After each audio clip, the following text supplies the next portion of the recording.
praise Him all day for what is and what was. Take hold of your iman, don't give in to shaitan. Oh, you. For the advantage of those of you who are not married yet, let me tell you this part. There is the story of this queen of Sheba and King Suleiman. May Allah be pleased with the two of them. It's a very long story. I don't want to take your time. I will have quoted the Quranic verses for you and explain to you. Because of time, you know, I've been using energy too. I'm trying to conserve it. I still have another program after here. And I don't want you to be bored with my quotations. All along, I've not been quoting, but I've got verses. I only wanted you to grasp this thing. You go develop it by yourselves. When Queen of Sheba married Suleiman, was it her choice or her circumstance? It's a circumstance. If you say circumstance, raise up your hand. If you say choice, don't raise up your hand. I think it was more of choice than circumstance. You know why it is choice? It was choice because it's a very long story. When Suleiman sent letter to them, what did she do? She consulted her people and said, look, there's a message from Suleiman. Inna min Suleiman wa inna bismillahir rahmanir rahim. This letter is from Suleiman and it reads bismillahir rahmanir rahim. That all of us should come to him and believe and surrender to him. And this letter did not come alone. That was the brilliance of that lady. She explained to them and they advised her that, look, this person that sent this letter, he also sent a threat and he also sent a gift. There must be a reason why he's doing that. Most of the time, leaders, whenever they are, or rulers or tyrants, whenever they want to take over a place, they don't send letters. They go there, plunder and grab what they want. So they advised her to thread it softly. Do you know what's her name? Queen of Sheba. What do we call her in the Quran? Bilqis. May Allah be pleased with you. Thank you. Bilqis.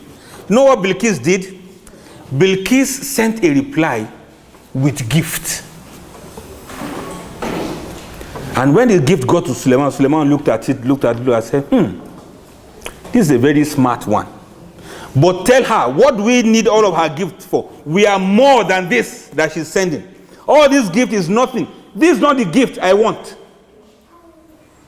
Whether anybody understood what was going on or not, Suleiman actually wanted Bilqis, not those gifts.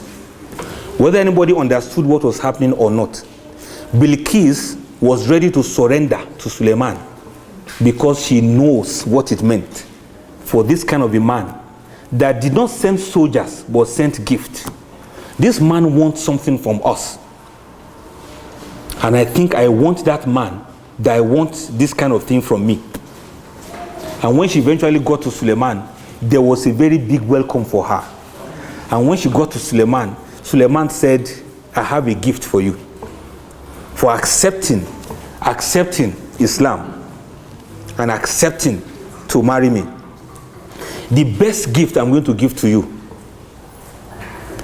Suleiman prepared it before Bilqis came. When he said to the Ifrit among the jinn, said, which of you can bring me her throne before she gets here? Then Ifrit min al-jinn, one of them said, I can bring it to you before you stand up from where you are. Another one said, look, I have better knowledge than that one. Before you blink, I'll bring the throne for you. And so it was. Her throne was already there. When she came eventually, Suleiman said, do you recognize this throne at all? She said, it looks like ka'annahu huwa. It resembles my own. In other words, you are welcome to my palace, where you are going to forever be the queen that you have always been. This is your throne. This is your crown. This is your marriage. This is your husband. And we are going to be together forever. A queen chooses a king. A king chooses a queen. These are people who understand the worth and value of each other. The choices most of you have made is that a king had married a slave. Sometimes a queen has married a slave. You will never know happiness together. Any man that will marry you and will not bring you from your throne, your father's house, and bring the same type of throne into his house for you to continue to reign as a queen, that man can never give you happiness. This is where most women got it wrong. Most of you married your houseboys. Most of you married your slaves. Most of you married your drivers.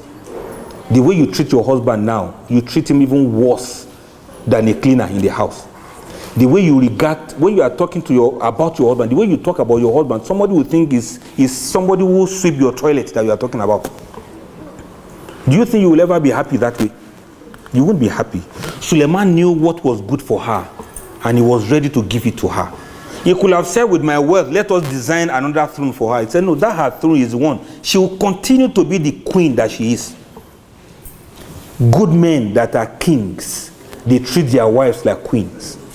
And so the nest you are going to make for your wife, let it be the nest that's like a throne. And you women, you should not throw away your crowns because you are now married. Give thanks to Allah for the moon and the stars.